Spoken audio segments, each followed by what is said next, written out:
الحمدللہ وحدہ والصلاة والسلام علی من لا نبی بعدہ۔ سامعین السلام علیکم ورحمۃ اللہ وبرکاتہ۔ سامعین، بے اولاد خواتین و حضرات کے لیے آج میں ایک مجرب وظیفہ بتاؤں گا، اور وہ بھی قرآن سے۔ انشاءاللہ اس کی برکت سے اللہ تعالیٰ اولاد کی نعمت سے نوازے گا۔ نرینہ اولاد نہیں ہے تو بھی یہ وظیفہ کیا جا سکتا ہے، بیٹیاں اور بیٹے دونوں نہیں ہیں، اولاد بالکل نہیں ہے تو بھی یہ وظیفہ کیا جا سکتا ہے۔ الحمدللہ اس وظیفے کی برکت سے اللہ تعالیٰ نے ہزاروں گھر آباد کیے ہیں، اللہ تعالیٰ نے ہزاروں خواتین و حضرات کو اولاد کی نعمت سے نوازا ہے۔ آپ بھی یہ وظیفہ کریں، انشاءاللہ ویران گلشن آباد ہو جائے گا، آپ کو چھوٹے چھوٹے پھول اور کلیاں سامنے کھیلتے ہوئے نظر آئیں گی انشاءاللہ۔ اللہ سب کو اولاد کی خوشی سے نوازے، آمین۔ وہ وظیفہ کیا ہے، کس چیز کے اوپر کرنا ہے اور کتنی تعداد میں کرنا ہے، اور وہ چیز جس پہ یہ وظیفہ کرنا ہے اس کو استعمال کیسے کرنا ہے، آگے چل کے اس کی تفصیل بتاتا ہوں۔ ہمیشہ کی طرح درخواست کروں گا آپ خود بھی قرآن کریم پڑھیں، اپنے بچوں کو بھی صحیح حروف کے ساتھ قرآن پڑھائیں۔ قرآن کریم کی ایک آیت مبارکہ کا پڑھنا 100 رکعت نفل پڑھنے سے زیادہ افضل ہے۔ علم کا ایک باب سیکھنا 1000 رکعت نفل پڑھنے سے زیادہ افضل ہے۔ اپنے بچوں کو قرآن کی خوب تعلیم دیجیے، یہ آپ کے لیے صدقہ جاریہ ہے۔ آن لائن کلاسز کے لیے، علاج معالجہ کے لیے آپ ہم سے رابطہ کر سکتے ہیں۔ ہفتے کے 7 دن 24 گھنٹے ہماری بہترین اور معیاری سروس سے آپ فائدہ اٹھا سکتے ہیں۔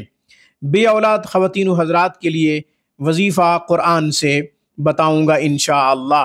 اس کی برکت سے اللہ تعالیٰ اولاد سے نوازیں گے، اولاد کی نعمت ضرور عطا فرمائیں گے۔ وظیفہ بتانے سے پہلے یہ بات بتاتا چلوں کہ میں ایک دھاگا دم کرتا ہوں اولاد کے حوالے سے، وہ خاتون نے استعمال کرنا ہوتا ہے۔ الحمدللہ اس دم شدہ دھاگے کی برکت سے اللہ تعالیٰ نے بہت سے خواتین و حضرات کو اولاد سے نوازا ہے۔ یہ میرا دھاگا بذریعہ ڈاک مختلف شہروں میں جاتا ہے اور DHL کے تھرو مختلف ممالک میں بھی جاتا ہے الحمدللہ۔ آپ بھی دم کروا سکتے ہیں، دھاگا آپ کے ایڈریس پہ پہنچ جائے گا انشاءاللہ۔ دم شدہ دھاگا ہمارے ہدایات کے مطابق استعمال کریں گے تو انشاءاللہ ضرور فائدہ ہوگا، اللہ تعالیٰ اولاد سے بھی نوازے گا۔ اب میں وظیفہ بتاتا ہوں اور اس کا طریقہ بتاتا ہوں۔ یہ وظیفہ جو میں بتا رہا ہوں یہ آپ لونگ کے اوپر دم کریں گے۔ سورہ نور کی آیت نمبر 40 کا انتخاب کیا ہے۔ بسم اللہ الرحمن الرحیم۔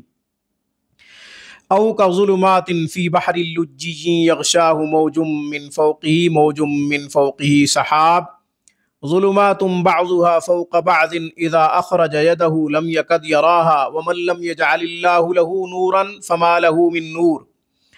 آیت نمبر 40 سورہ نور۔ اس آیت مبارکہ کو 40 مرتبہ پڑھنا ہے، اول آخر 21 مرتبہ درود ابراہیمی پڑھ لیں۔ 40 لونگ لے لیں، 40 لونگ لے کر اس کے اوپر پھونک مار دیں، پھر خاتون 40 لونگ استعمال کرے، یعنی وہ کھائے۔ ایک لونگ روزانہ کھانا ہے، اور یہ عمل ایام ماہواری کے بعد شروع کرنا ہے۔ اس کے ساتھ ساتھ ازدواجی تعلق بھی قائم کرتے رہیں، کیونکہ اللہ تعالیٰ نے اولاد کے لیے یہ ظاہری سبب اختیار کرنے کو حکم بھی دیا ہے۔ تو آپ یہ ظاہری سبب اختیار کرتے رہیں، ازدواجی تعلق قائم کرتے رہیں، ایک لونگ روزانہ کھاتے رہیں۔ خاتون کھائے گی، مرد نہیں کھائے گا، خاتون یہ لونگ کھائے گی جو دم شدہ لونگ ہوں گے۔ انشاءاللہ 40 لونگ پورے نہیں ہو پائیں گے، اس سے پہلے اللہ تعالیٰ اولاد کی خوشخبری عطا فرما دیں گے۔ اللہ سب کو اولاد کی نعمت سے نوازے، آمین۔ وآخر دعوانا ان الحمدللہ رب العالمین۔